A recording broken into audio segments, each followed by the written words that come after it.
रामू एक छोटे से गांव में रहने वाला गरीब किसान था। उसके पास सिर्फ 2 बीघा जमीन थी जो उसके पिता ने उसे विरासत में दी थी। वही जमीन उसके परिवार की रोजी रोटी का एकमात्र सहारा थी। रामू के घर में उसकी पत्नी सीता और 2 छोटे बच्चे थे। हर सुबह सूरज निकलने से पहले रामू उठ जाता। फटे हुए कपड़े पहनकर, हाथ में कुदाल लेकर वह अपने खेत की ओर चल पड़ता। बरसात हो या कड़ी धूप, वह बिना शिकायत काम करता। लेकिन किस्मत हमेशा उसका साथ नहीं देती थी।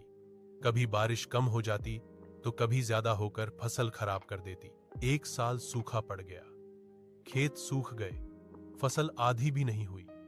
साहूकार से लिया गया कर्ज बढ़ता जा रहा था। कई बार रामू हिम्मत हारने लगा, लेकिन बच्चों के चेहरे देखकर फिर से जुट जाता। एक दिन खेत में काम करते समय उसे याद आया कि उसके दादा कहते थे, अगर मेहनत के साथ अकल लगाओ तो जमीन भी सोना उगलती है। रामू ने फैसला किया कि वह सिर्फ गेहूं ही नहीं उगाएगा। उसने खेत के एक हिस्से में सब्जियां उगाईं और पास के गांव से जैविक खाद बनाना सीख लिया। शुरुआत में मुश्किल हुई, लेकिन धीरे धीरे सब्जियां अच्छी होने लगी। कुछ महीनों बाद रामू अपनी सब्जियां सीधे हाट में बेचने लगा। बिना बिचौलियों के उसे अच्छा दाम मिलने लगा। कर्ज भी धीरे धीरे उतरने लगा। गांव के लोग उसकी मेहनत की तारीफ करने लगे। एक दिन वही रामू, जिसे लोग गरीब और बेबस समझते थे, दूसरों के लिए मिसाल बन गया।